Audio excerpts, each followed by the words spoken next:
we are opposed around the world by a monolithic and ruthless conspiracy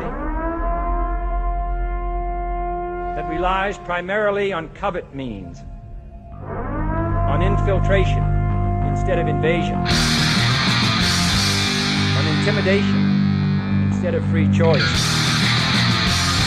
on guerrillas by night instead of armies by day.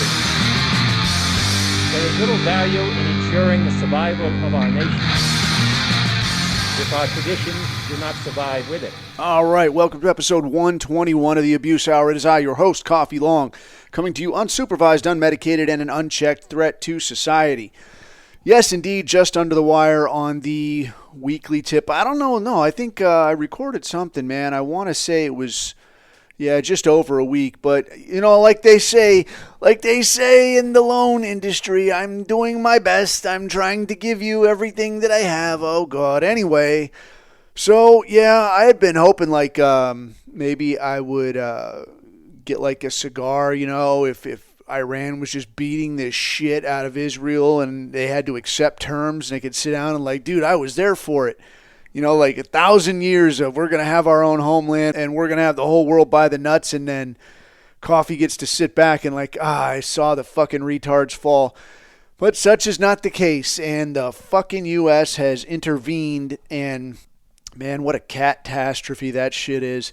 So I figured talk a little bit about the Iran situation, and basically I wanted to lay out where it stands now, give everybody an idea of what the situation definitely is right now, and then line out a few of the possibilities and some of the options.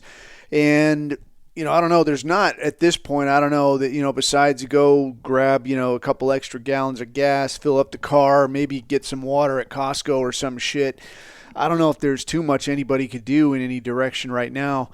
Keep your head on a swivel, as they say, in the King's English. But, I wanted to hit that and then talk through a couple ideas on Lord Marcus had mentioned some thoughts on morale, keeping morale up. And I actually do have some thoughts about that kind of thing, because I am, I don't know, how can one say an acquired taste? I don't really always subscribe to sunshine and lollipops or that kind of shit, but I do have some thoughts on getting through when it starts to fucking suck a little, and there's a non-zero chance that things could continue to suck. And then last, I guess I wanted to get, well, maybe not last, maybe we'll do this, we'll save the morale thing for last, but I also wanted to mention something funny that I listened to yesterday, man. If you're in the chat at all on Telegram, t.me/rant room, if you're on there at all, you'll see once in a while there'll be guys will be discussing, something that's in the nationalist audio chat type thing. And there's a dude that puts up good our guy content, collects the shit from wherever. Once in a while takes even this shit show and puts it on there. But there was one on there the other day, and I can't remember the guy's name. I'm fucking dunce cap. But this guy had Sam Hyde. It's a normie podcast. It's not our guy podcast by any stretch. I think one of the guys is Filipino or some shit. And he'll just have regular people on there to talk about shit, regular but semi-famous people, like B or C list type people on there to talk about shit. So he had, who the fuck did he have? Oh, he had Sam Hyde on there the other day. And at the same time, he had this guy fucking Jason Mayhem Miller. And you kind of already know, if a guy is a pro fighter, and this guy, that was his deal. He's a pro fighter. Said he had 50 fights. Said he had 50 fights, bro. 50, that's all. Guy's trying to fucking knock my head off, bro. 50 fights. So he has these two guys on at the same time. And right out of the gate, it's kind of is this a good idea? Maybe, there's a guy with 50 fights. Right, but he's maybe he's a heavily technical guy, and maybe he works a lot of submissions, or maybe he fought a lot when he was younger, or who the fuck knows, right? Maybe there's a chance a guy doesn't come in there with serious brain damage. This was not the case in this instance. This motherfucker walked in there like he eats paint for a fucking living, but we'll get to that in due course. Anyways, straight away, I wanted to hit on this U.S. thing. I thought it was a fucking troll at first, man.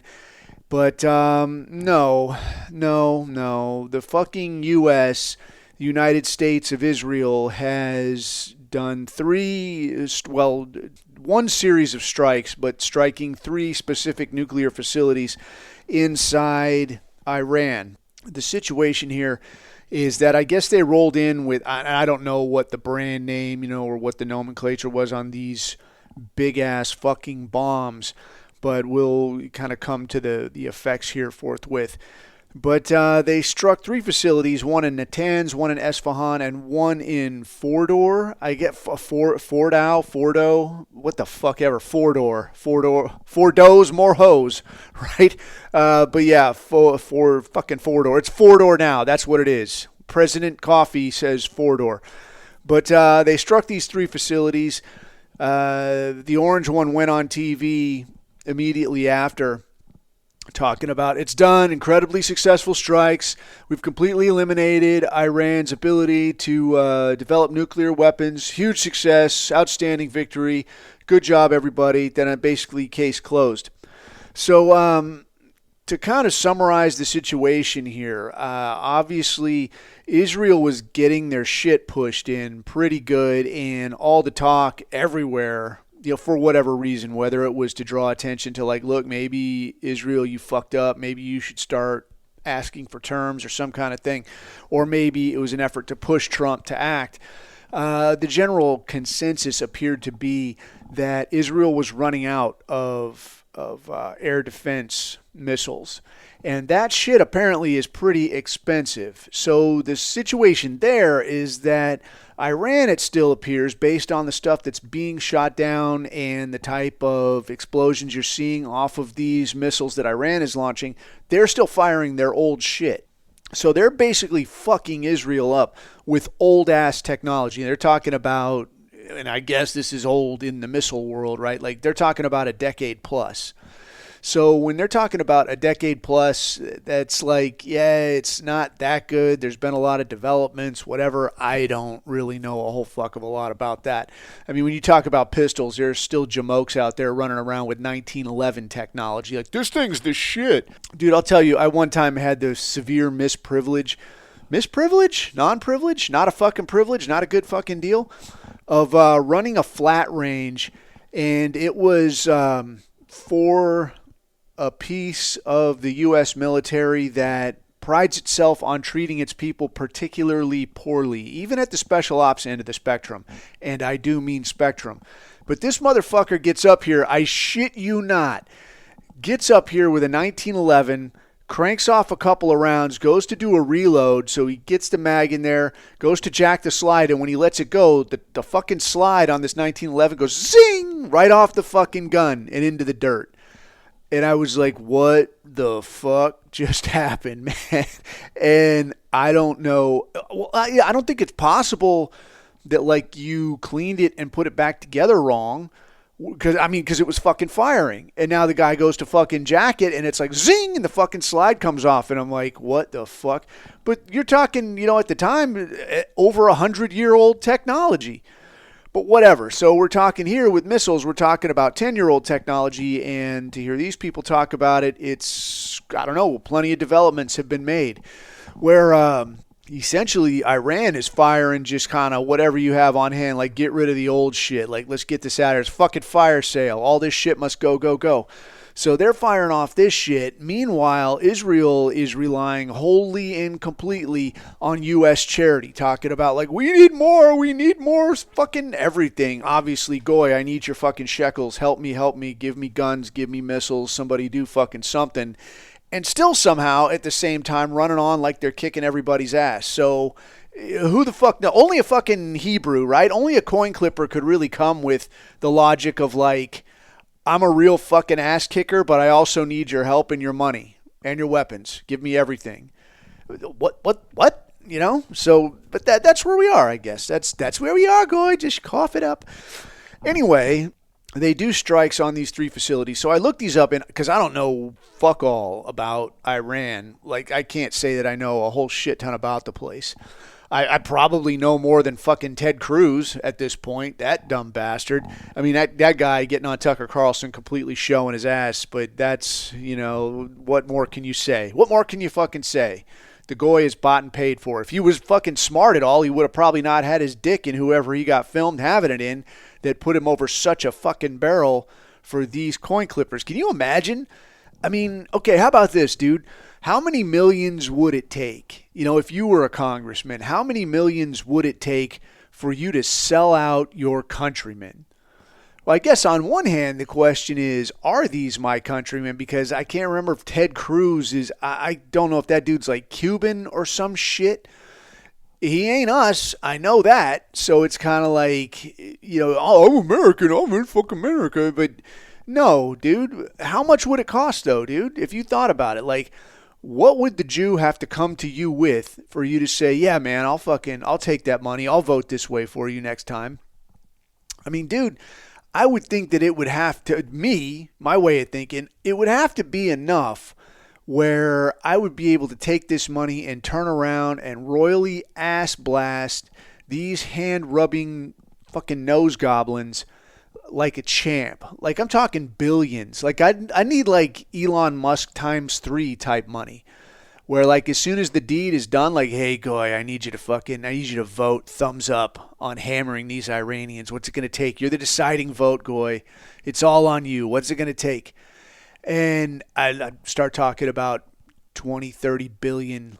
Fucking Shlomo, let's talk 20, 30 billion. Give me this 20, 30 billion. Can you do it for 10? I can't do it for 10, man. It's not going to happen.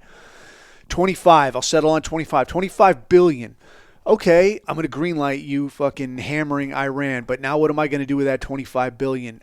I could see where a smart guy would be like, now I'm going to make your life so incredibly difficult. I'm going to do whatever I got to do. I'm going to buy an entire fucking news station dedicated to bad-mouthing you, dedicated to talking about what you coin clippers are up to. I think that's a good trade-off, because I hear people talk about like, fuck, I'm not Iranian. What are you, fucking pro-Iranian? Dude, I am pro whoever will fight these foreskin snatchers. Anybody that is like, hey, I'll fucking take them on. Dude, I'm going to be in your corner. I'm going to clap. I'll even throw you $5. I'll do whatever the fuck it takes. If we all had an effective way to fight them, if America was like, we've had it with their shit, we're going to invade them, we're going to do a fucking clean sweep, Operation Clean Sweep of the entire civilized world. We're going to find these fuckers and root them out. I would sign up tomorrow. I'd be like, dude, yeah, I'm a little crippled and a little busted up and a little maladjusted, but I want to fucking help. I'll do whatever I got to do. I'll relace guys' boots. I'll wash your fucking undies for you, all right? I'll just make sure everybody's ready to go, whatever the fuck it takes. Because imagine a world without the coin clipper. Coin clipper free, Operation Clean Sweep. Imagine what that would be like, man. But this country, no fucking way. And some of the stupidity you hear coming out of the fucking, bunny ears, make America great again. What the fuck are you talking about? How does fucking fighting somebody else's war, like jumping into the middle of a fucking fight that did not involve you, did not need to involve you, even if it did kind of involve you because these fucks only got into it because you're propping them up, right? But why would you fucking wade into that? If everybody's willing to ignore you, let them fucking ignore you. These people aren't your fucking friends. But here we fucking go anyway. Anyway, I fucking digress. So, these 3 facilities, Natanz, Esfahan, and FORDO'S, these 3 are not located at random spots all over the country. So this morning I looked up like a geographical map of Iran, and apparently there's like it's very fucking mountainous, like right through the central region, like kind of running northwest to southeast. There's like a huge kind of a mountain range, and not just one mountain range, like, I don't know, like Blue Ridge Mountains or some kind of shit where it's really just kind of one mountain range. Like, it's fucking mountainous. And the way that these facilities, as I am coming to understand, are put together is that they're way, way, way fucking deep, like under all these fucking mountains. So basically, 1, you got to know or guess where the fuck this is. 2, you got to bomb through the mountains. And then once you get to like surface level, now you'll have to have bombing that effectively penetrates deep enough to take out these facilities. And all this, again, is assuming that you can correctly guess like geographically where these places are.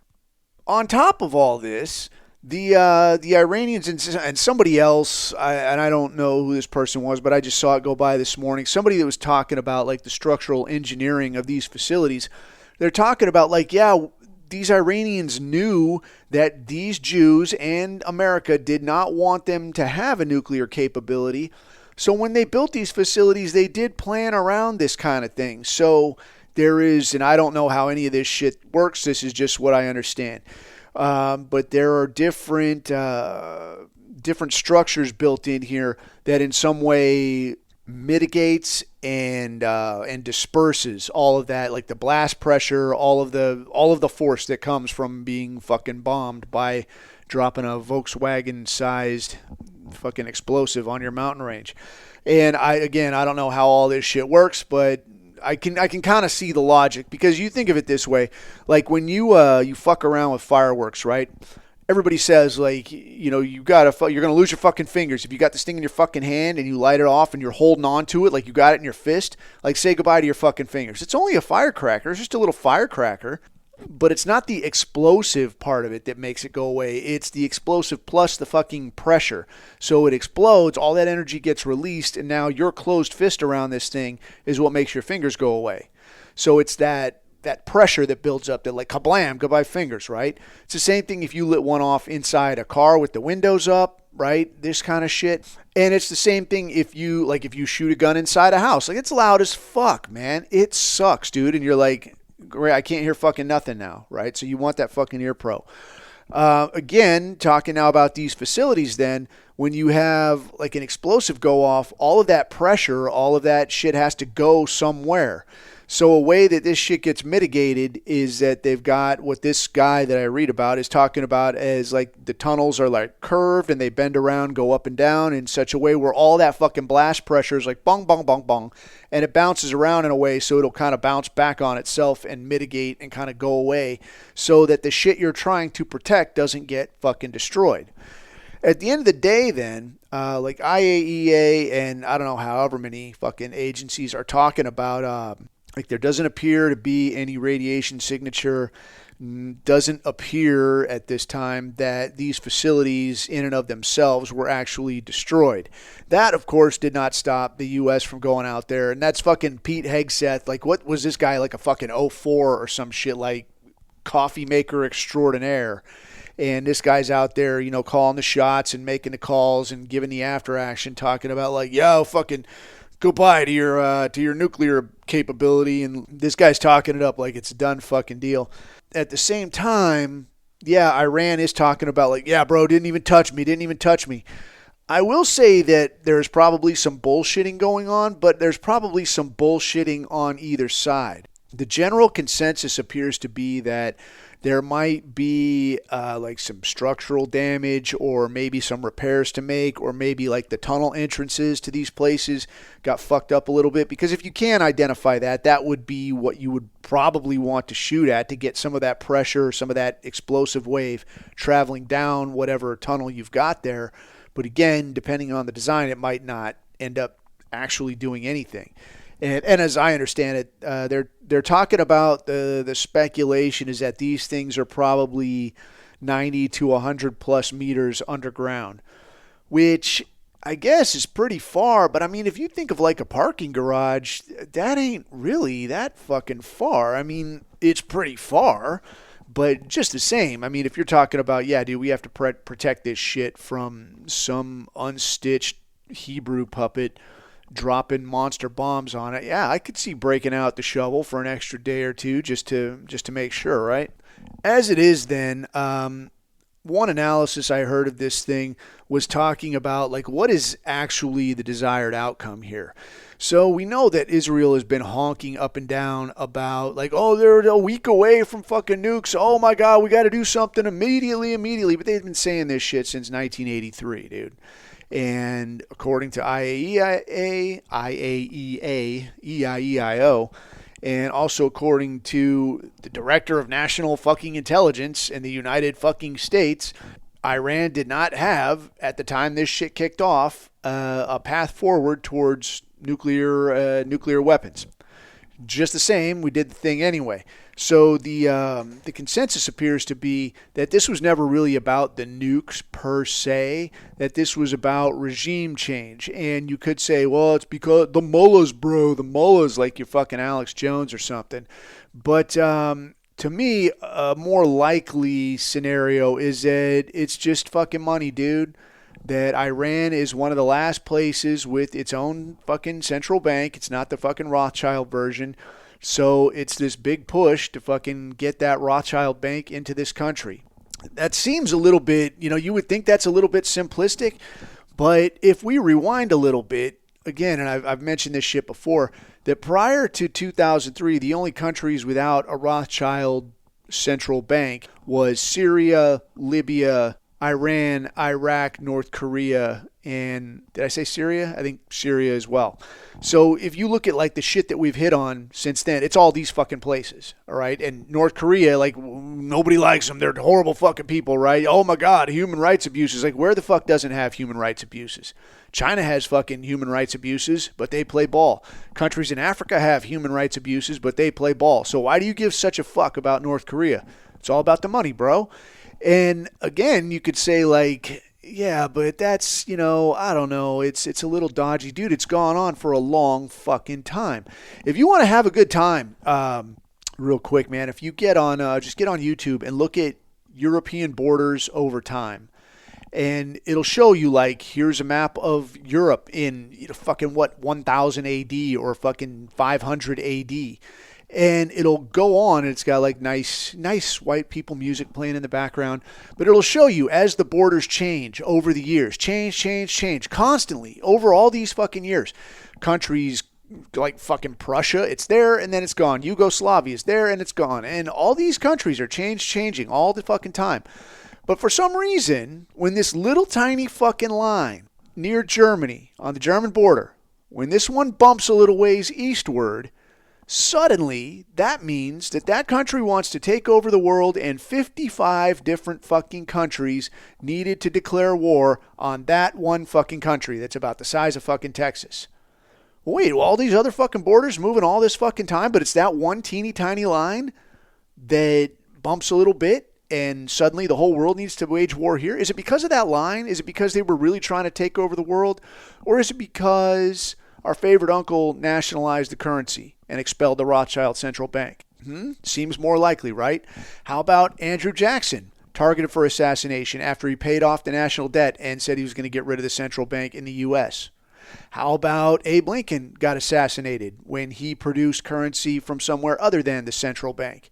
How about JFK talking about, hey, maybe we break away from the central bank and we get rid of fucking CIA and all of the behemoth of the intelligence fucking thing. I mean, Christ, listen to the beginning of this show. That's what he's fucking talking about. How about James A. Garfield, who got assassinated, who ran on a platform of I'm going to get rid of the central bank? So there's a fucking recurring theme here where there can be debate and there can be discussion and negotiation, but as soon as you start talking about the fucking money, these motherfuckers are absolutely no-nonsense, show-stopping serious. So for my money, that is what this is about. It's not about the fucking nukes, because America is the only country that's used a nuke in wartime. Israel is the only country that has nukes and hasn't declared them. But those are the two parties bitching at this other country who, by all accounts, don't have nukes and are not trying to get nukes. Well, we're not trying to get nukes.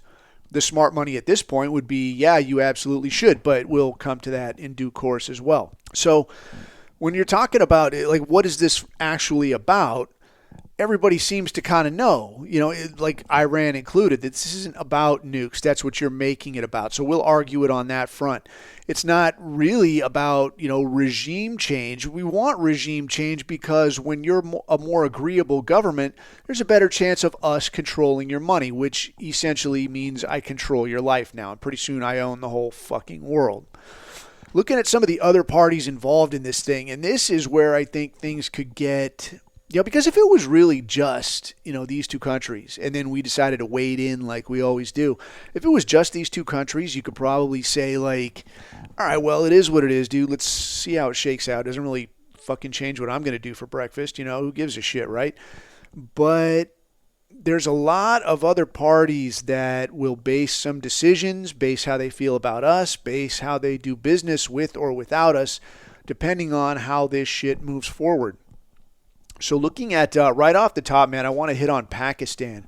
So Pakistan had said, first they said if America attacks Iran, that Pakistan would attack Israel. And then Pakistan came out and said, well, if America nukes Iran, then Pakistan will nuke Israel. I think there is, specific to this, there's an important distinction to make, that it's kind of like a double or nothing thing. Like, if you start a fight with them, we're going to start a fight with you.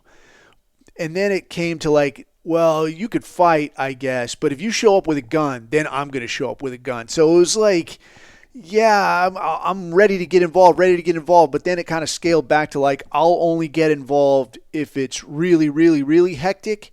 But when I get involved, I'll come really, really heavy. I promise. On the other side of that coin as well, though, is the fact that I guess Pakistan has allowed U.S. aircraft to stage, and I don't know if this is refueling shit, supply shit, bombers. I don't fucking know. But what I did see was that Pakistan had permitted the U.S. to stage out of Pakistan for purposes of assisting these coin clippers, whether that's in assaulting Iran or providing, additional weapons and more of your shekels to Tel Aviv. But for whatever reason and in whatever capacity, Pakistan is playing nice and saying like, yeah, you can hang out here a little while. So here's kind of my thing where this Pakistan thing is concerned, and I'll kind of explain this through a story. So part of what I did when I was, in my prime, neck deep in getting it on, was that I would develop informants, right? So that's talking to dirt farmers, that's talking to whoever shows up. And I'll tell you, there wasn't really ever a concern that like maybe this guy is bullshitting me. Like they don't really have that capacity. Like their brain doesn't work that way. They have this weird perspective on like life in general, on existence in general, where like, yeah, there's the way that you see things right now outside your window, but there's like an overall way that things are. There's an overall nature to, whatever existence, like this eternal thing. Like it's like this time is a flat circle thing, right? Like you're watching True Fucking Detective. But they really see this as like, yeah, there is no Israel because in the grand scheme, Allah will erase it. So it's like it's not really even there. It's kind of like a blip on the radar. Just ignore it. It's like a cloud just sort of floating by. So that's sort of the way they see things. So when a lot of them, and this ain't all of them, mind you, it's just, all the ones I talk to anyway, the idea of like, I'm going to put together this thing and you're going to believe this one thing, but when you show up, something else will happen and I'll pop out of a bush and gun you down. Their heads don't really seem to work that way. I think there's probably a component of like an inability to conceive of, one, a scenario where they trick fuck you, but two, like, what would you be thinking when you walk out here? Like, it just doesn't fucking work for them.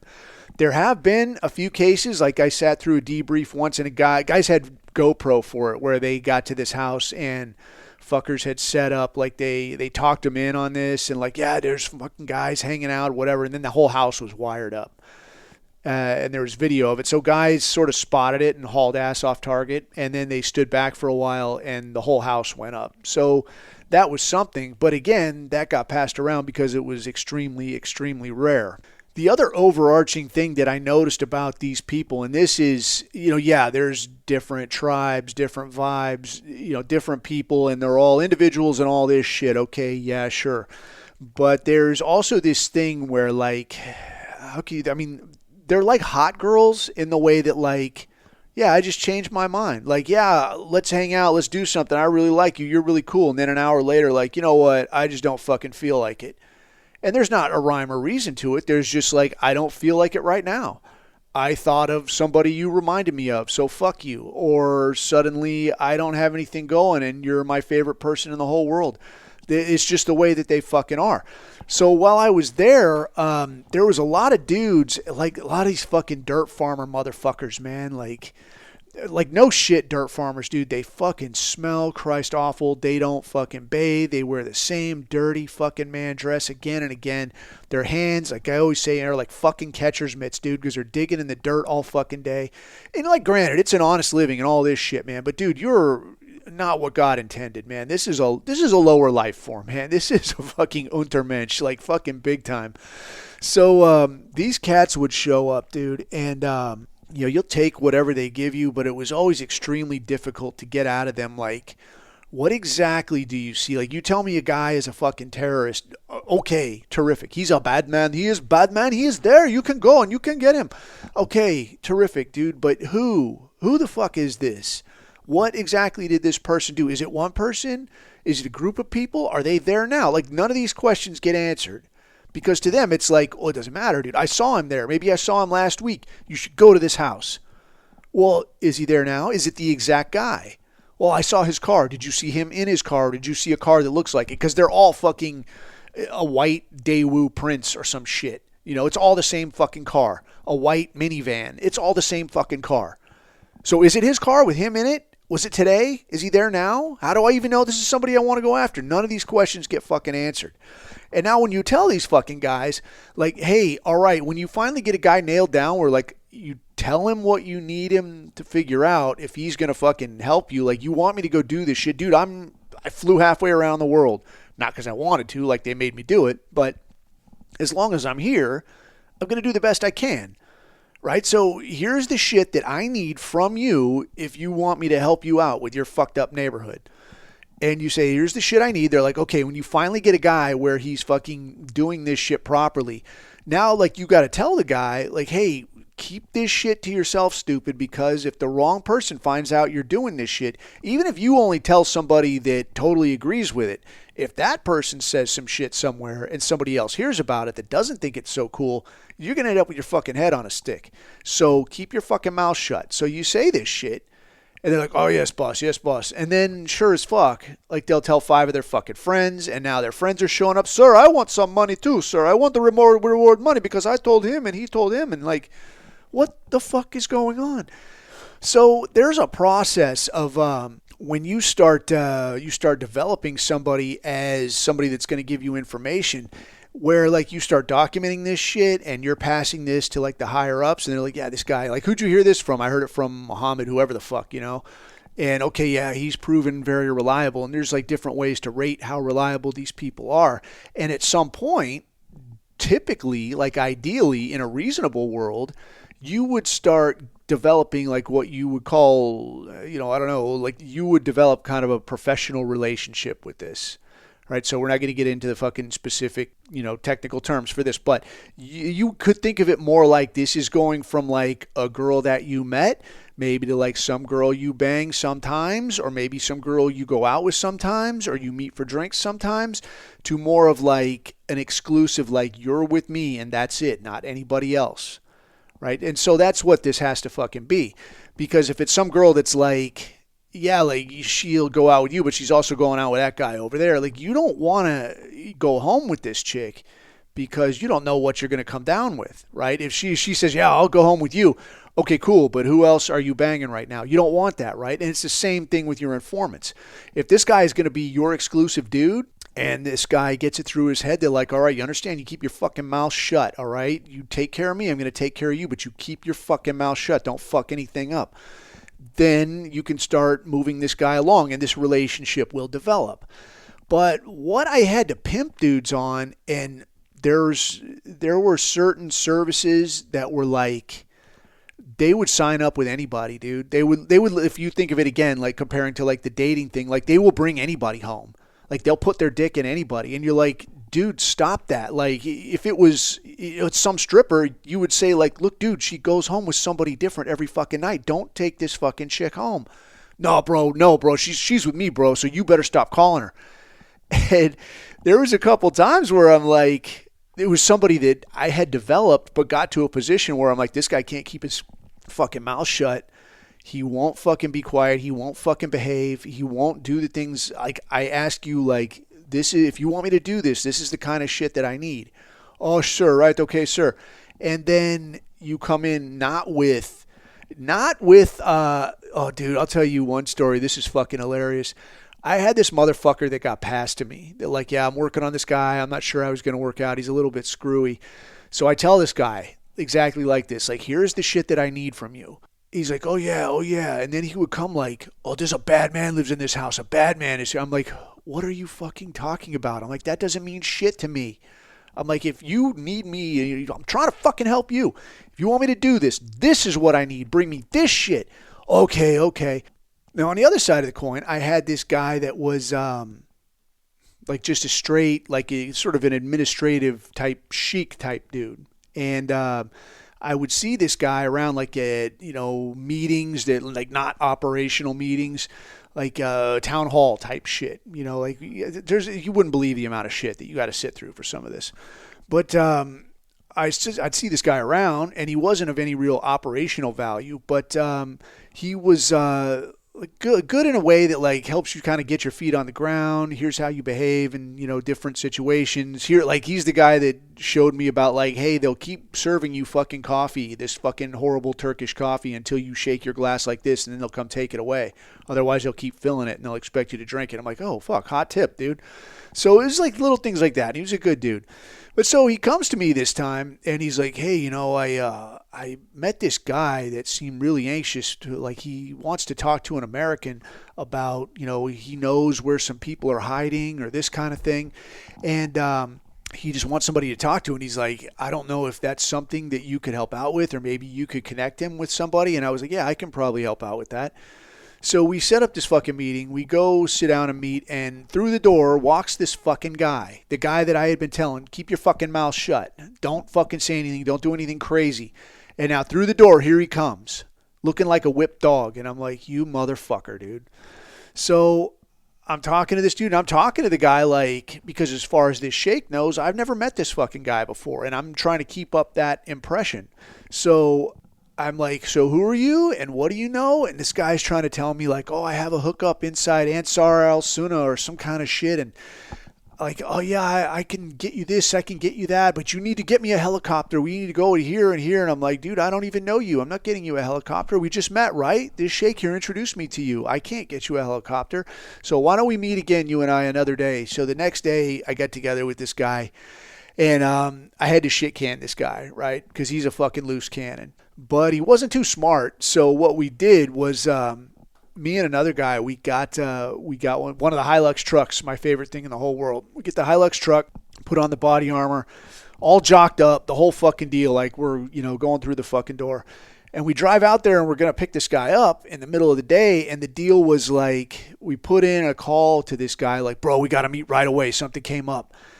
So we send him, like the little text, have the interpreter send it, like, hey, we got to meet right away. So we drive out here in the middle of the day, pick this guy up at the side of the road, get him in the fucking car, and fucking hauling ass down the road. And my interpreter's sitting in the back seat with him.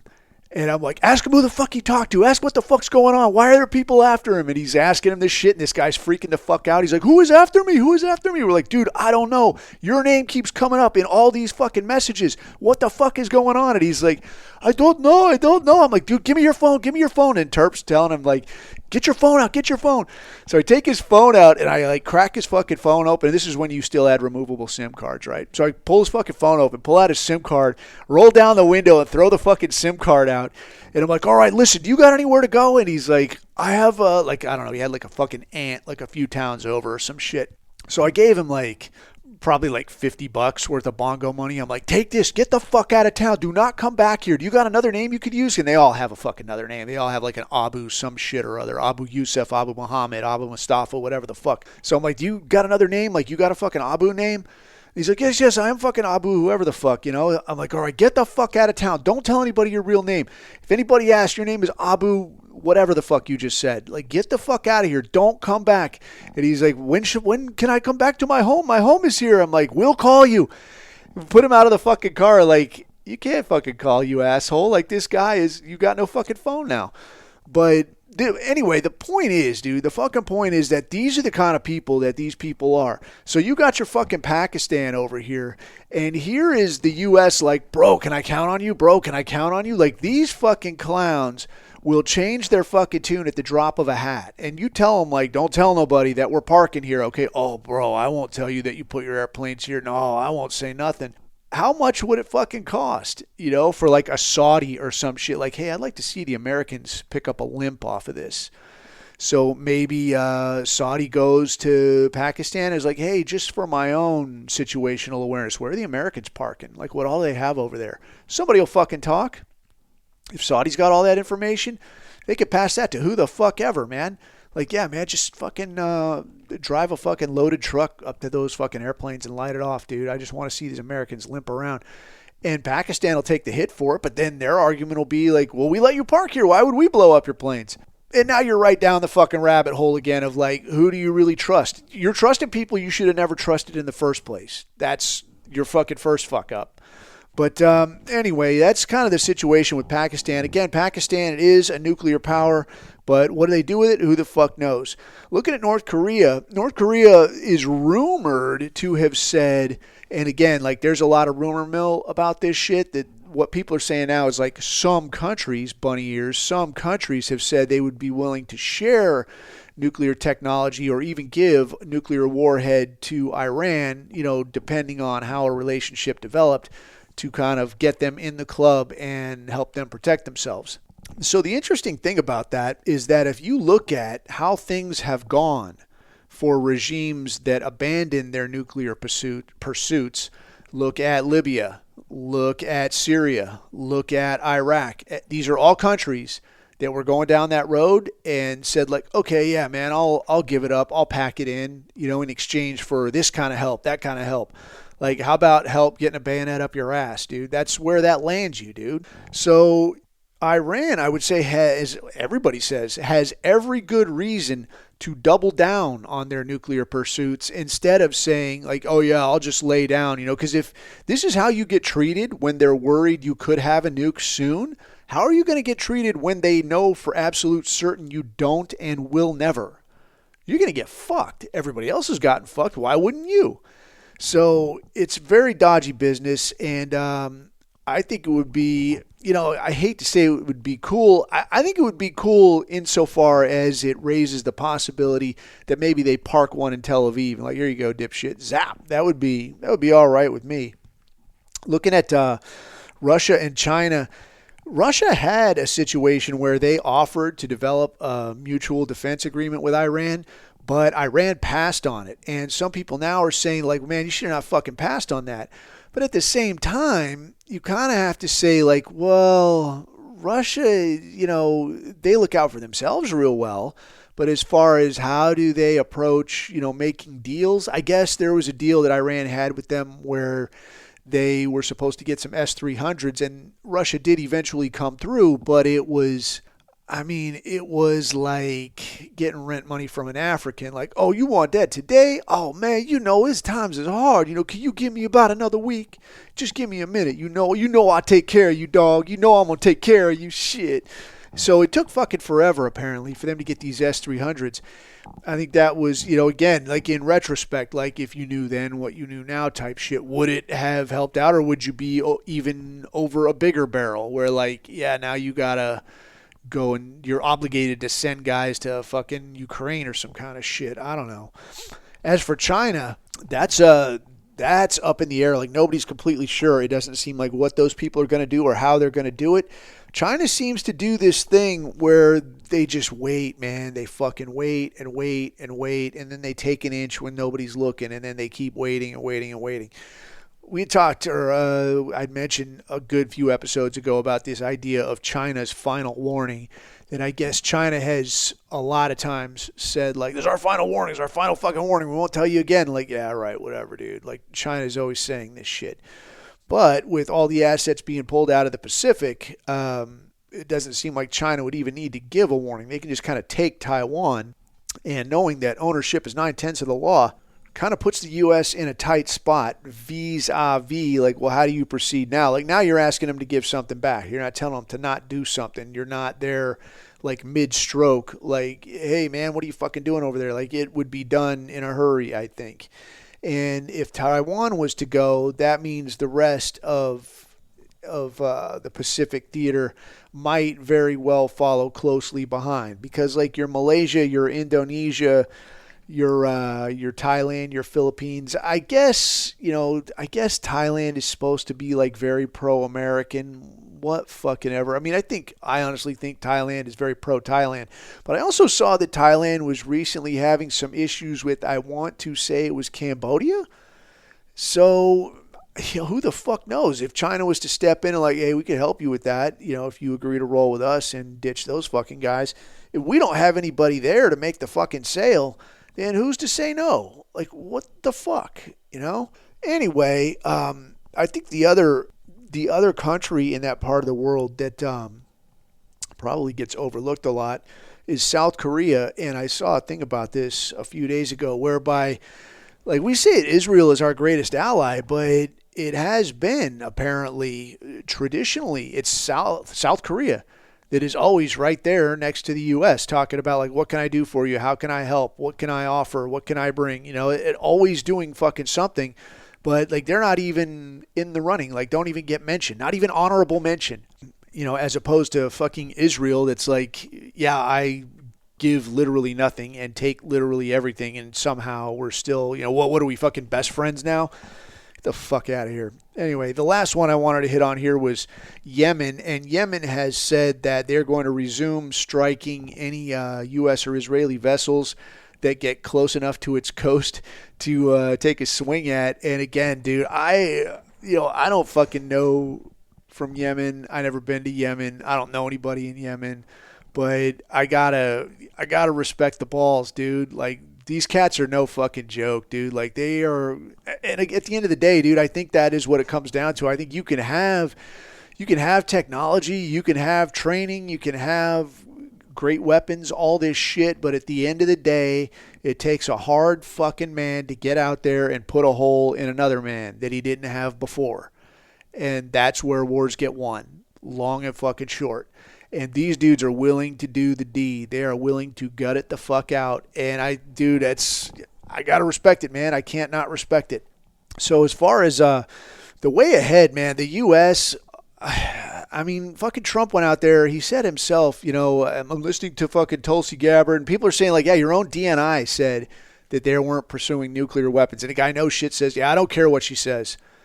Like, well, asshole, you gave her the job. Why would you fucking hire somebody you don't care what she says? Or is this because whatever she says doesn't matter, whatever the facts are don't matter, what you're obligated to do for your hand-rubbing masters, that's really the only thing that matters here. So that's really the only thing you're doing.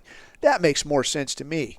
Another interesting piece that just came up was this coin clipper, Mark Levin. Mark Levin just got appointed as a national security advisor.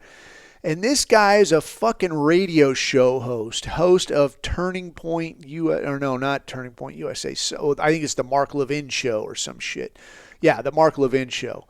And basically gets on there and just kvetches for Israel, for, presumably conservative causes, but increasingly conservative really only means, like, what can we do for Israel? How can we go to war for Israel? How can we save money that we can then give to Israel? And that's this guy's whole deal, really. I guess he did have a short political career, and then got into broadcasting, a little bit of TV work.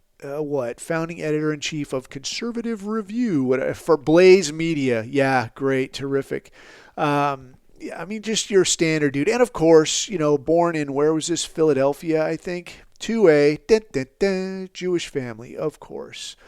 So that's what your government is there, Goy. You've got an orange retard. You got a guy that was an 04 that oversaw basically nothing, working as Secretary of Defense. You got some street shitter in charge of the FBI. Fuck, dude. I don't know. I don't remember what Bongino's in charge of. Or maybe he's in charge. Which fucking talk show host is in charge of the FBI? Is it Dan Bon Mulatto or Cash Street Shitter? It's a fucking mystery. Who knows? Who fucking cares? Because it doesn't really matter. None of this shit is serious. This is not a serious country. But I guess the big question for the U.S. then is, what if what if Iran doesn't retaliate against the U.S.?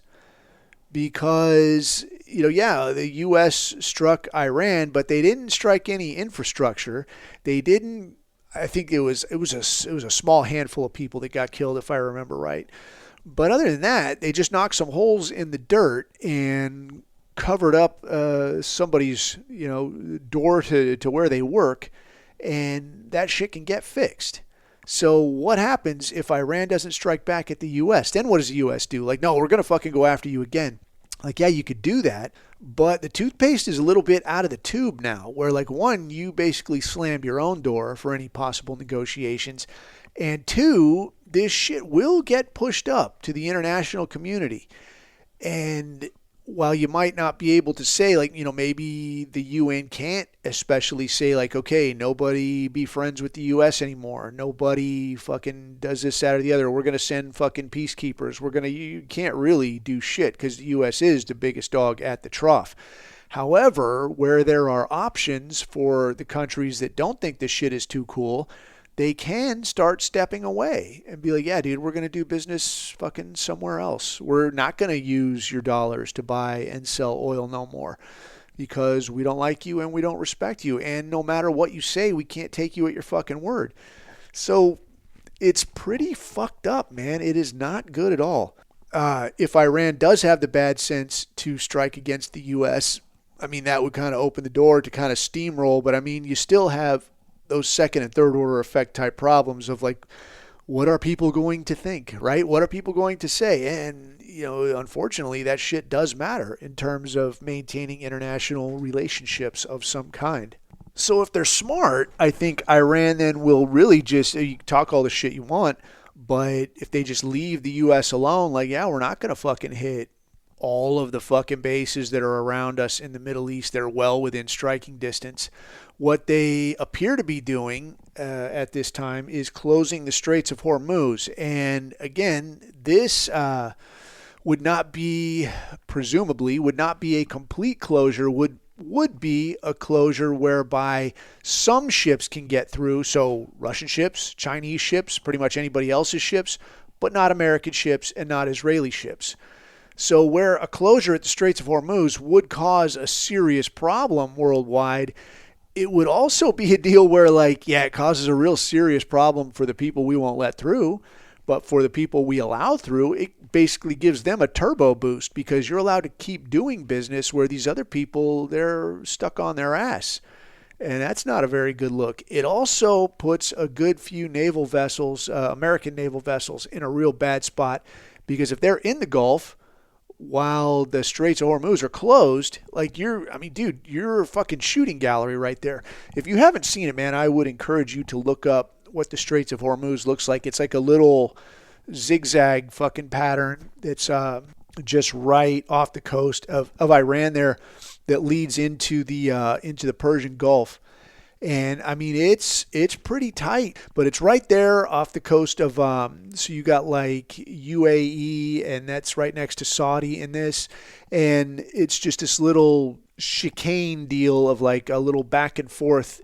Iran pretty much controls that shit. So, if you wanted to cruise through there, I mean, you can try that shit, but it's not ideal. And even worse, I mean, there is one doctrine that's like, instead of actually killing somebody, or in this case, a ship, sinking a ship completely, that you just cripple it. So like if you hurt somebody, you cripple somebody, well, now that person's got to be evacuated. That's going to suck up manpower and resources. Somebody's got to carry them. You're going to consume, all the bandages, the IV shit, and that's assuming they even live.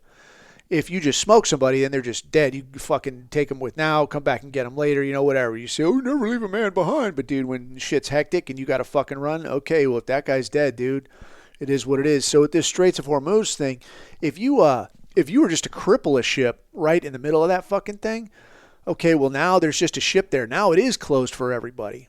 So a good question there would be like, if Iran said, well, we're going to close this fucking, these straits, and we're only going to let Russian and Chinese ships through here, well, then a U.S. approach could be like, well, what if they were just closed for everybody? So now, whether that's a false flag or whether, who the fuck knows what happens.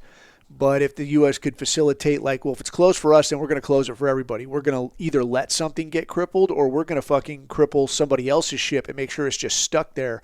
And now, fuck you, haha, it's closed for everybody. Again, I think that would really amplify the international pressure to like, dude, you are fucking everything up. Stop with your fucking bullshit.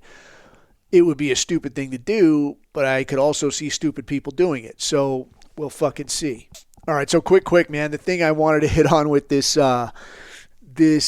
Jason Mayhem Miller fucking bullshit. I listened to this. I can't remember the name of the podcast, but it was this normie podcast that's on that gets put out on the Nationalist Audio channel there, and I don't know, the dude really even puts that podcast out too much. I think he just put it on because Sam Hyde was on there, but Sam Hyde's on there with this dude Jason Mayhem Miller, and he starts asking the guy hosting this thing, and I guess the guy hosting it's like one of the guys hosting it at least is Filipino, and starts asking Sam Hyde about like, well, so what's your views, dude? What's your views on immigration? What's your views on the riots and this shit? And what's your views on all of this, the Israel thing, all this shit? And I'll tell you, dude, like for as crazy as Sam Hyde talks a lot of times, like the dude did his best, I think, to just be cool, like he's on a normie podcast, and like, and he said a bunch of times, like, I don't really want to get into it. It doesn't really matter. It doesn't really matter.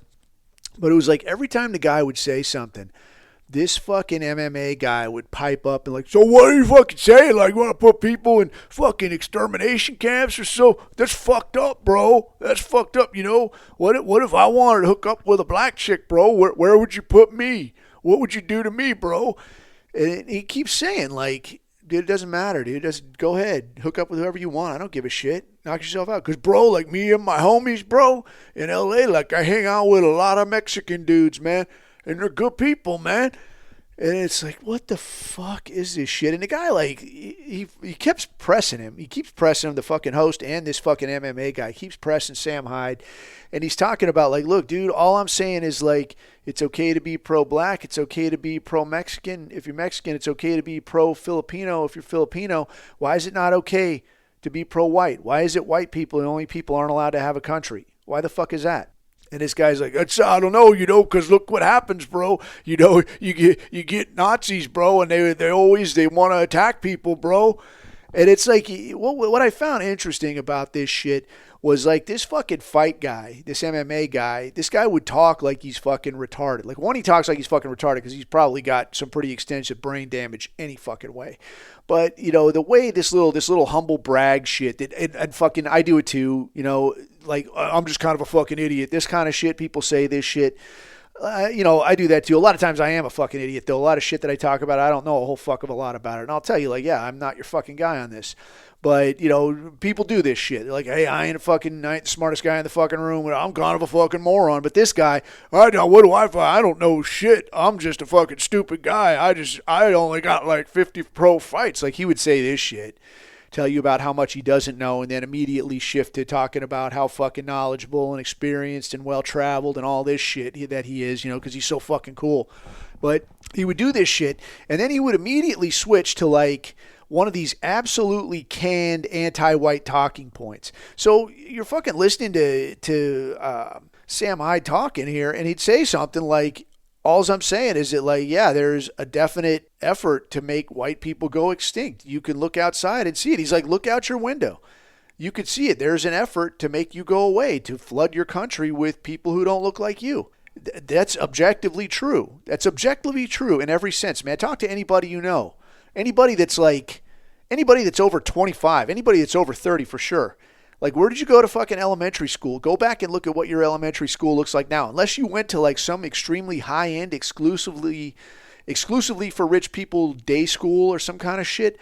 Like, most likely, the school that you went to as a little kid is now mostly Mexican or mostly black or fucking bordering on overrun by somebody. Because it's like access to white people is now like getting into a fucking VIP lounge. Like, you got to pay top fucking dollar to live someplace where your kids can go to school with people who look like them, where they don't have to learn Spanish, where they don't got to fucking run from every time they leave the bus stop so they don't get jumped by fucking coloreds.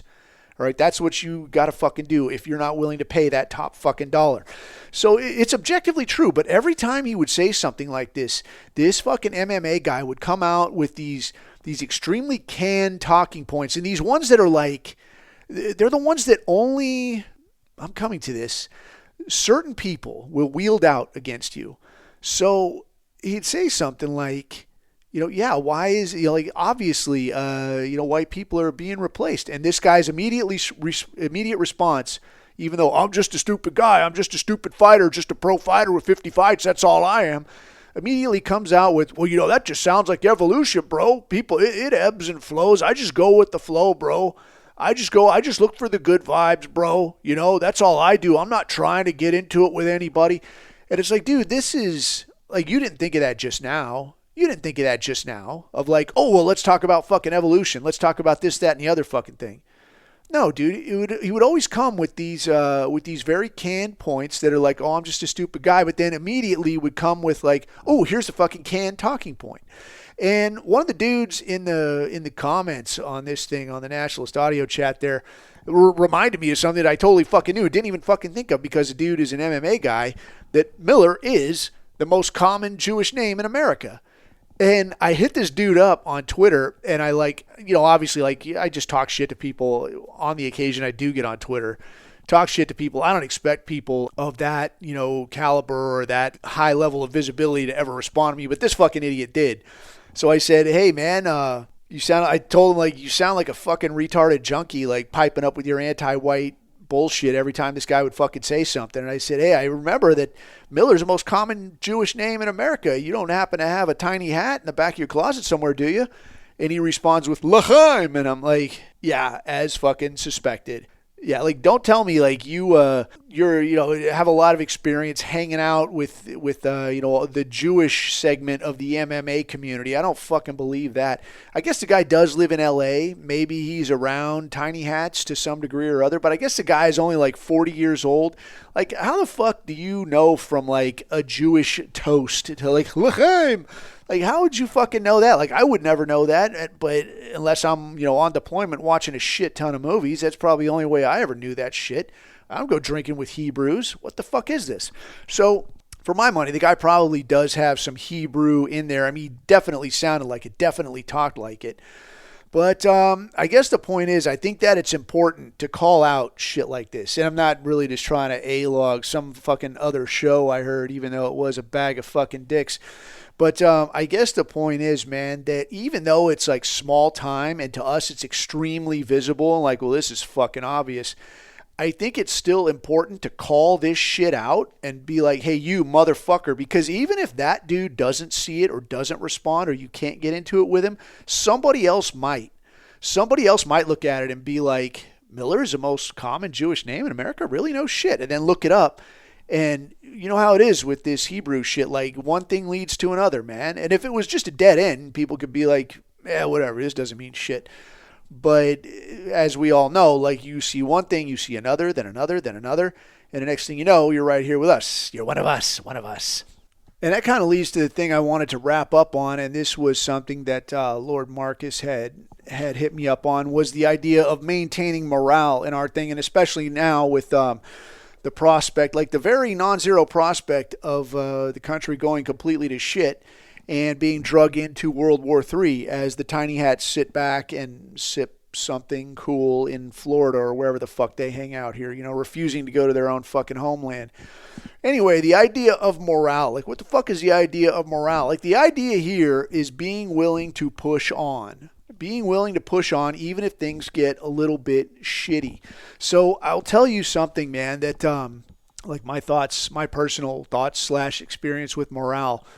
When I went through the training block for the community that I was a part of, like, it was a fucking real ball break. Like, I think there are a lot of things in the military that look a lot cooler in the brochure, probably look a lot cooler in the promo video than they actually are. It's not that fucking cool.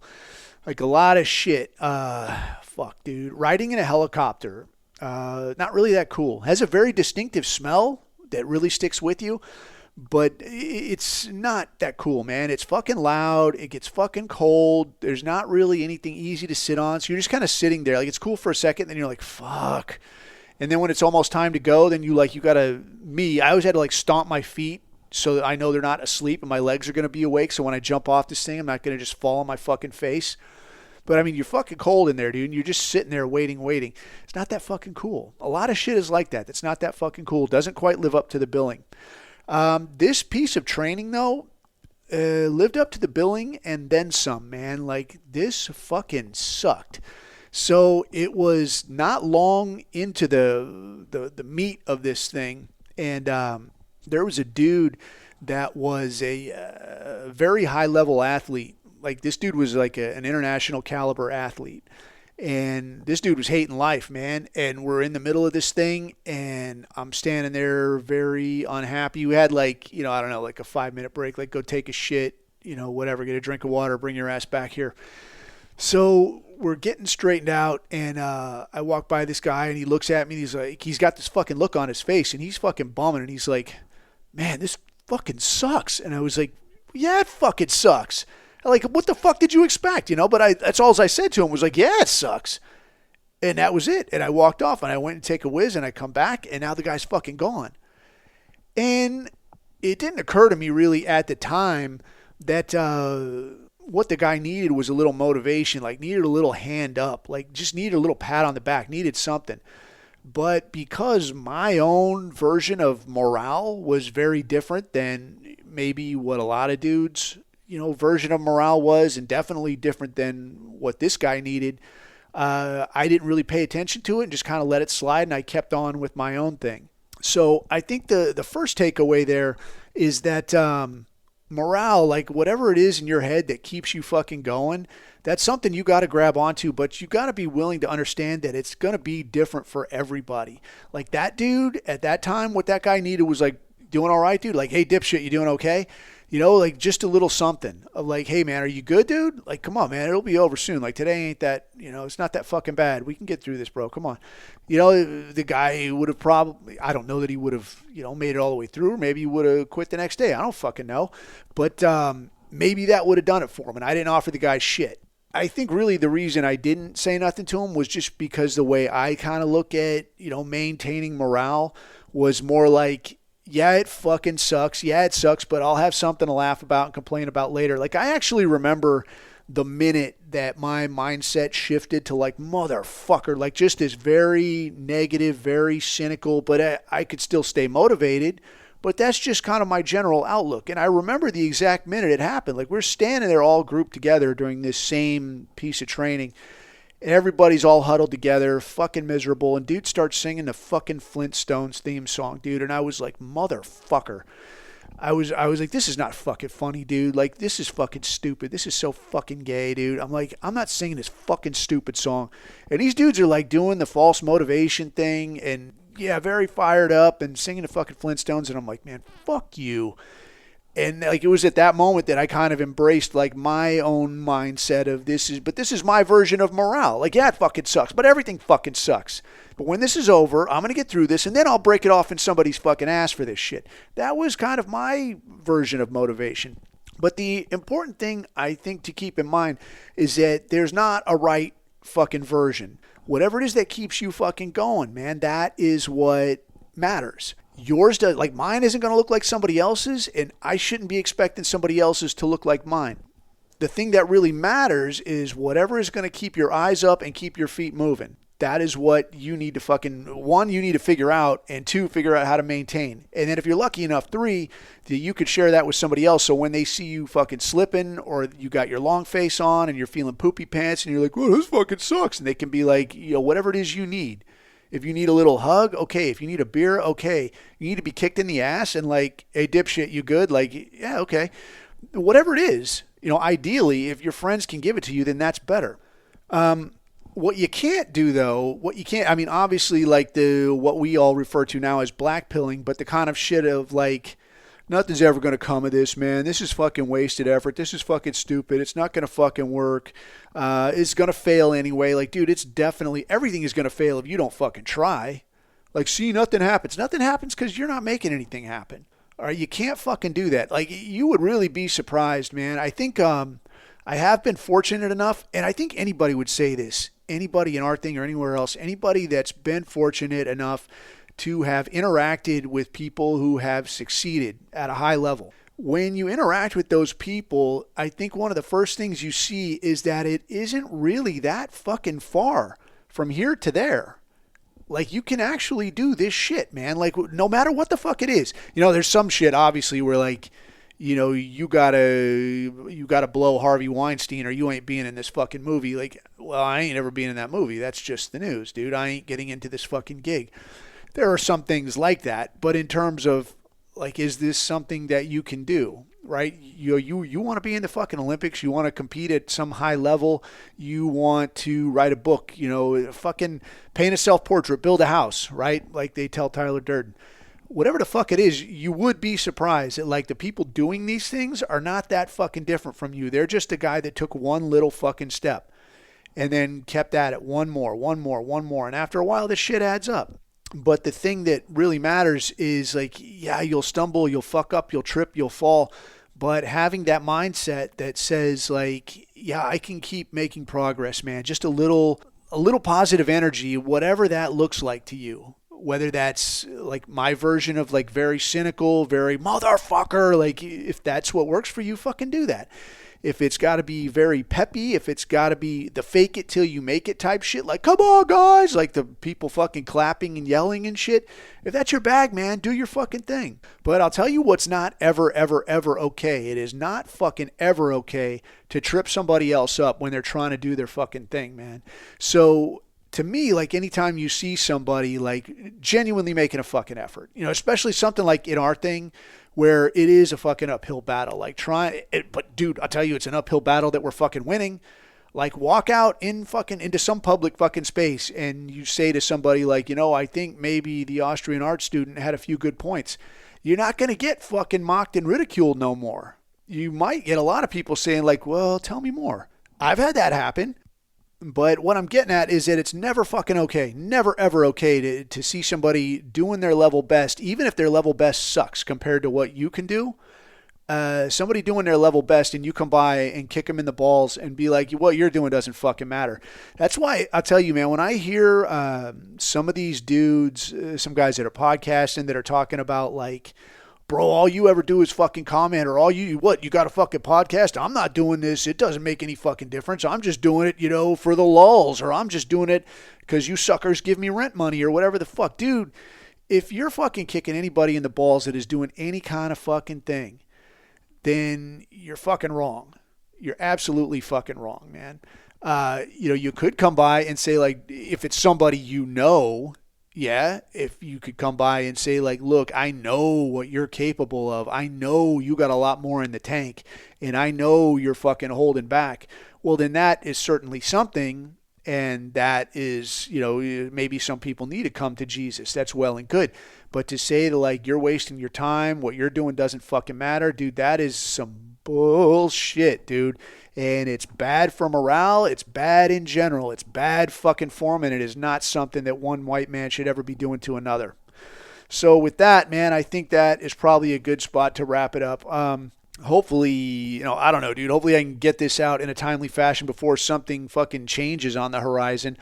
But I do want to pimp you all to go to Above Time Coffee for all your coffee needs. It is a white-owned company, manned by white people, produced by white people. Get yours at AboveTimeCoffee.com. Put it in a cup, put it in your mouth. It's for you. You know what I'm talking about. Apart from that, man, you can check this shit out anywhere low-quality content is purveyed. And if you want to dig the scene direct from the source on Telegram, you can check it out at t.me/theabusehour or associated chat at t.me/rantroom. So, until next time, keep your eyes on the horizon and keep your neck out of the noose. I have been Coffee, and these are my takes.